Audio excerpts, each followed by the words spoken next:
4 minutos, Eury Cabral. Gracias al Dios Todopoderoso, a Jesús, mi Señor y Salvador. Romanos 12:17 dice: no paguéis a nadie mal por mal, procurad lo bueno delante de todos, siempre procurad lo bueno. A propósito de esto, miren, la semana pasada yo hablaba de este tema que está creando tantas controversias, que fue el haber hecho público la posición del Consejo Nacional de la Empresa Privada a propósito de la cesantía y de las diversas modificaciones que se van a dar, que se están planteando hacer al código de trabajo. Y lógicamente uno veía al Consejo Nacional de la Empresa Privada, son los patronos planteando su posición desde su perspectiva, desde su punto de vista. Uno de alguna manera lo puede entender aunque no lo comparta. Yo no lo comparto, evidentemente, y lo entiendo como empresario. Sin embargo, me llama la atención gratamente y me siento muy bien que hay un sector del empresariado que no comparte esas posiciones del CONET y que incluso la hizo pública. La Asociación de Empresas Industriales de Herrera y de la provincia de Santo Domingo, a través de su presidente, nuestro amigo Víctor Castro, que me encontré con él este fin de semana, me entregó un documento donde ellos plantean su posición oponiéndose a las 4 propuestas que hace el Consejo Nacional de la Empresa Privada, que era parte de las inquietudes que nosotros planteamos. Pero qué bueno que sea de parte de empleadores y no de cualquier empleadores. Estamos hablando de uno de los principales empleadores de obreros, propiamente dicho, estamos hablando. Porque todo el mundo sabe que la Asociación de Industriales de Herrera fue uno de los focos industriales creados con la ley 299 que se creó en los años 70-80, la ley de sustitución de importaciones, la ley de provocar un crecimiento industrial en la República Dominicana, y que están en ese proceso de hace bastante tiempo. No son muchachos nuevos, no son gente nueva que están hablando ahora, sino son industriales que tienen un historial, que aportan significativamente al Producto Bruto Interno y a la creación de empleo, y que lógicamente tienen una visión y función en este aspecto. ¿Qué dicen ellos? Este documento para mí es uno de los documentos que entiendo que debe llevar a reflexión no solamente al sector empleador, sino también al sector de los trabajadores, de los empleados, porque las reflexiones que ellos hacen es precisamente viendo las perspectivas del empleador, del obrero, pero partiendo de que los empleadores sepan lo que sirven los trabajadores para el proceso. Y dicen ellos algo muy importante para no compartir la visión del CONET. Dicen, lamentablemente aquí hay sectores empresariales que se cuidan más a los activos, es decir, a la edificación, a la maquinaria, que a los trabajadores, que son los que crean realmente la riqueza. Entonces, a partir de eso, dicen, nosotros no compartimos que se elimine, como se está planteando, la cesantía. Es verdad que la cesantía le hace daño, y lo reconocen, en parte a algunos sectores de empresas, por miles de situaciones, pero no se puede eliminar de golpe y porrazo, porque los trabajadores tienen no solamente derecho adquirido, porque están hablando que es para los nuevos, no, sino los nuevos también tienen unos derechos que hay que garantizarles. No es solamente a los que están empleados, sino a los que vienen también. Entonces, ellos plantean que el actual modelo no es seguro porque dificulta a la empresa, pero también, si una empresa quiebra, no puede pagarle cesantía a los trabajadores. Entonces, hay que buscar una fórmula, dicen ellos, una fórmula que combine, en base a un estudio, una especie de híbrido entre dar la cesantía y aportar una especie de seguro para el desempleo que se garantice de manera efectiva, pase lo que le pase a la empresa. Y creo que ahí está la clave. Ellos plantean que debe haber una discusión, que debe investigarse, que debe hacerse un estudio, empleadores y empleados, a propósito de esto. ¿Para qué? Para que se mantenga la cesantía con ciertas condiciones, para que se cree el seguro del desempleo, pero además que ese seguro de desempleo tenga un esquema de ahorro que no implique que sea más costoso y que al final de cuentas no se le vaya a dar a los empleados que se han despedido o que pase cualquier situación de la empresa. Ellos dicen, este pasivo laboral que le hace mucho daño a la empresa hay que verlo globalmente, no solo de manera individual. Entonces también dice a los trabajadores, ustedes tienen que trabajar con nosotros, así como nosotros vamos a garantizarle ese seguro al desempleo, ustedes tienen que trabajar con nosotros para acabar la mafia de abogados que viven chantajeando a las empresas. Sí, son firmes y serios. No, plantean un aspecto, pero también plantean el otro. Y yo creo que eso es lo que es honesto. Es decir, si yo te voy a garantizar un seguro de desempleo, si yo te voy a garantizar que tú vas, independientemente de lo que le pase a la empresa, a garantizar ese derecho, tú tienes que ayudarme a que abogados no me estén chantajeando para que no funcione la empresa. ¿Cómo le van a garantizar un seguro de desempleo? La modificación tiene que plantear una serie de cosas. Por ejemplo, hay una empresa, es absurdo que una empresa diga que te hacen como si fuera una medida de coerción, y tú tienes que pagar el triple de eso para poder ir. Es un abuso, es un absurdo. Para eso no hay que modificar el código. Bueno, no, pero lo dice el código, hay que modificarlo. Si no, claro, hay que modificarlo. No. Bueno, ellos lo plantean, y eso entre la posición y y yo creo que es correcto ese planteamiento. Recuperar ese mecanismo de conciliación desde el Ministerio de Trabajo, como se hacía antes. Ellos están de acuerdo. Ahí empleadores y empleados están de acuerdo. Porque ambos se perjudican. Eso es lo correcto. Exactamente. ¿Qué lo otro? Ellos dicen, no avalan, no están de acuerdo con que se reduzca la jornada laboral, como es la tendencia en el mundo, de que en vez de ampliarla, lo que ellos plantean es que deben reducirse horas laborables y darle más eficacia, más eficiencia, que es la lógica moderna del trabajo. Que tienen que poner comedores en sus empresas, como hay muchas empresas organizadas, para que no estén comiendo basura en la calle y dañándosele el estómago. Comida mal hecha, con aceite del malo, aceite quemado. Que mientras tienen más trabajadores en salud, más les rinde. Así es. Ellos plantean buscar fórmulas como esa para garantizar, porque eso da más efectividad. Que puedan hacer ejercicio. Sí, claro. Y que le den orientaciones de una serie de cosas, que le garanticen, es decir, darle efectividad. En vez de aumentar la jornada laboral, darle efectividad en el trabajo. Y finalmente, el último aspecto que plantean ellos, para entonces pasar al aspecto político, es que entre la propuesta que hace el CONE es que supuestamente los trabajadores temporales se pase de 3 a 6 meses. Y ellos dicen que es un absurdo, que es todo lo contrario. Eso desestimula el primer trabajo. O sea, que a la mayoría de los muchachos que trabajan en los supermercados lo ponen a trabajar sin sueldo, y a los 3 meses lo botan. Eso es lo que dicen ellos. Es el criterio que tienen los empleadores. Lo que ellos llevan es 6 meses, los empleadores. Y las mujeres no pueden tener bolsillo en los pantalones porque creen que se van a robar los cuartos de la casa. Entonces, esta propuesta... Sí, decía que eran ladrones. Esta propuesta, me parece que esta propuesta de la Asociación de Industriales de Herrera es muy positiva. Da una visión clara de un empresariado responsable, que tiene una visión clara del proceso, que sabe que está afectado, pero que no puede afectar a los trabajadores, y que debe haber una combinación, un acuerdo entre empleados y empleadores para garantizar las mejores modificaciones al Código de Trabajo. Ojalá que el CONET llamara a la Asociación de Industriales de Herrera y discutieran, porque realmente la propuesta del Consejo Nacional de la Empresa Privada no es lo más conveniente desde mi punto de vista. Está llamando Rafael Paz. Que llame, eso es bueno que llame y que venga a discutir eso, porque realmente la propuesta del CONET es, desde mi punto de vista, totalmente contraria a lo que debe funcionar correctamente en estos tiempos. Los 4 aspectos. ¿Que dónde leíste la propuesta del CONET que te la va a mandar? Bueno, la que salió. Ay, Dios mío. Bueno, que venga entonces a decirla. Sí. Incluso ellos le responden al CONET, la Asociación de Industriales de Herrera. Ahora, el CONE que contrate a Andy, el economista más brillante, aunque, ¿cómo se llama? Que Iván diga que no. Andy, el economista más brillante, el imprescindible, que todo el mundo lo busca, porque esta economía no funciona sin Andy. Andy dijo que lo que tienen que hacer los empresarios, los empleadores, es un intercambio con los trabajadores. Darle un aumento de sueldo, claro, a cambio de que los trabajadores acepten que se quite la prestación de la cesantía y garantizarle la cesantía ya adquirida. Él dice, vamos a cambiar un aumento de salario por quitar la cesantía. Esto lo plantea que se haga un híbrido. Yo estoy de acuerdo con la Asociación de Industriales de Herrera, que se haga un híbrido, es decir, que no se quite la cesantía, que se le establezca normas, parámetros, que sean más bajitos, pero además que se cree un seguro de desempleo. Eury, aquí está. Propiciado por ambos. Aquí está Rafael Paz. Vamos a ver, Rafaelito Paz. Adelante, Rafael. Buenos días, Julio, Eury, José, Víctor, Melton y a todos a toda la teleaudiencia del Sol de la Mañana. Mira, Rafi, salió en todos los medios que la propuesta del CONET sobre la modificación del Código de Trabajo, yo no sé si fue ustedes que la hicieron pública, alguien la hizo pública, establece 4 aspectos de manera específica que hoy la Asociación de Industriales de Herrera y la provincia de Santo Domingo dice que son incorrectas y hace otros planteamientos alternativos.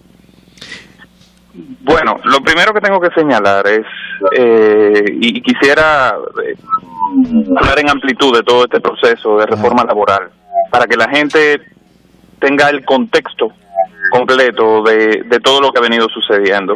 Como ustedes saben, el Consejo Nacional de la Empresa Privada planteó la necesidad de la suscripción de un gran pacto por el empleo formal en la República Dominicana, fundamentado en un análisis ponderado del mercado laboral del país, que demostraba que en los últimos 12 años, por cada empleo formal que se generó en la economía dominicana, se crearon 14 empleos informales.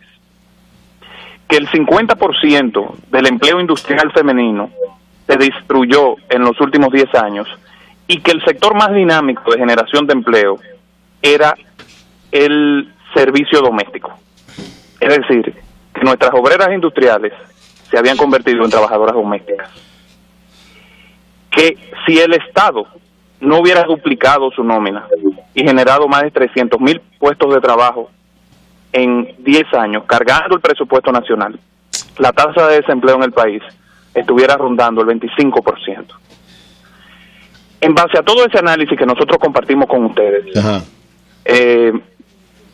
y en base a una promesa de campaña que había hecho el presidente de la República, se decidió la creación de una comisión tripartita, donde trabajadores, representantes del gobierno y representantes del sector empresarial, abogados y economistas, iban a hacer un análisis profundo de la legislación laboral. Correcto. Esa comisión convocó a un proceso de consultas públicas a nivel regional y a nivel sectorial. Y cada uno de los sectores y cada uno de los representantes territoriales a nivel político, social, económico, participaron en esas consultas. Y el sector empresarial y el sector laboral presentaron sus propuestas.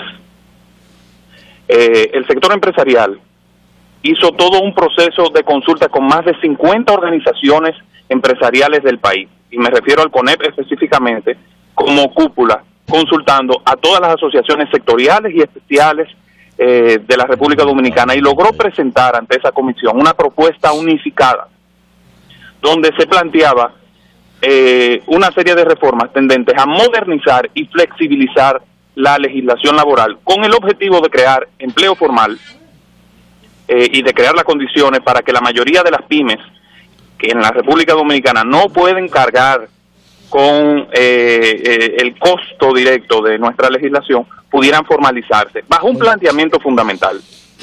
Los derechos que están consagrados en el Código Laboral solamente están llegando apenas hasta entre un 15 y un 20% de los trabajadores dominicanos, porque todo el otro porcentaje, es decir, el 65% de los empleados privados no están regidos por el Código Laboral. Los trabajadores del sector público en su mayoría no están regidos por el Código Laboral, y los desempleados, que hoy alcanzan el 15%, tampoco están regidos por el Código Laboral. Rafael, y nuestra propuesta era hacer una modificación que permitiera que la legislación pudiera cubrir a la mayor cantidad de trabajadores, entonces, y que se formalizara la economía. Entonces entiende que Herrera está entrando en contradicción con una propuesta que fue consensuada con Herrera y con todos los sectores. Ellos dicen que no. Bueno, lo que pasa es que la Asociación de Industriales de Herrera, lamentablemente, y esto es, este tipo de cosas suceden, ha decidido excluirse de la institucionalidad y del conglomerado de gremios del país. ¿Ha decidido actuar al margen de la institucionalidad de los industriales de Herrera? ¿Perdón? Que están actuando al margen de la institucionalidad. Ellos están actuando de manera unilateral, y eso siempre ha sido así, es normal, y en democracia no, hay grupos que tienen sus posiciones muy particulares. Paz, pero yo quiero señalar algo. Perdón, Paz, ellos lo que han argumentado, pero esto no es una discusión del presente, eso desde décadas atrás, que no se sienten representados por el CONEP.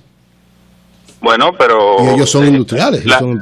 Uno se involucra en los procesos para tratar de que se parezcan lo más posible a uno, no se excluye de ellos. Y las puestas nuestras siempre han estado abiertas para escuchar y para reflejar las posiciones de los diversos sectores empresariales del país.